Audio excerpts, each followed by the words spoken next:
Metropolis descends into madness as multiple Men of Steel try to take on a foe from the classic 90s stories. What's up, everybody? I'm Stan, and welcome to Detail Comics, where I go over comics in detail. So, this review is going to be on Action Comics 958. So, me and Action Comics didn't really have the best relationship 2 weeks ago when Action Comics 957 came out. I felt like it was confusing and overwhelming, and they've tried to stuff everything, including a kitchen sink, into a book. And what I was really looking for was more personal tales about Superman, a little bit more insight into this new Superman from the old universe that's in the New 52 universe, and how all that's really working out for him. And what I got was in the other Superman book, Superman 1, I got everything that I wanted. So in this book, I was like, you know what? Let's just see what it can give me as far as an experience. And as far as an experience, man, it's a great experience.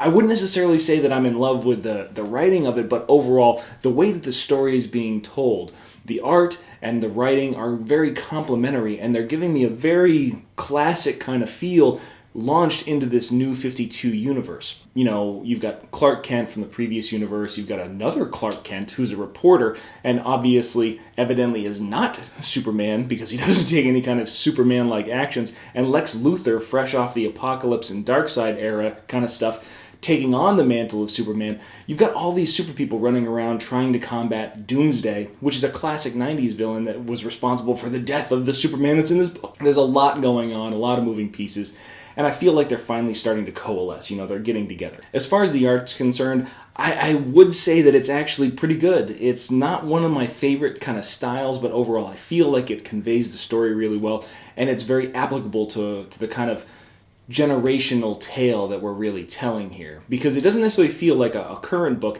It feels like a little bit more of a throwback book, and that might be more in part to the DC Rebirth kind of situation. If we're throwing back a little bit and we're taking 10 years away from these characters, it wouldn't be uncommon for them to have confrontations that occurred decades in the past right now. You know, parts of storylines that are from generations ago occurring in the present. So I feel like that's kind of where they're going. Overall, this is a book where it kind of got me back on board with Action Comics, and I feel like it's going to be a really good read, especially since it's basically the other side of the coin for Superman issue 1. If we're talking about the two different types of stories, Superman 1 being the personal fatherly tale, and Action Comics being the more Superman outwardly appearance and how is accepting this new universe, that's the best way to approach these, and I feel like you can really enjoy both books if you take that kind of, if you have that kind of vision for the way that they're going to be telling Superman. So that was my review of Action Comics 958, and if you read this book as well, hit me up in the comments and we can start a discussion about what you thought of it. As always, if you like what you see, hit the like button down below, and don't forget to subscribe to get more news and reviews regarding comic books, comic book movies, comic book TV shows and games, and anything and everything inside the world of comics.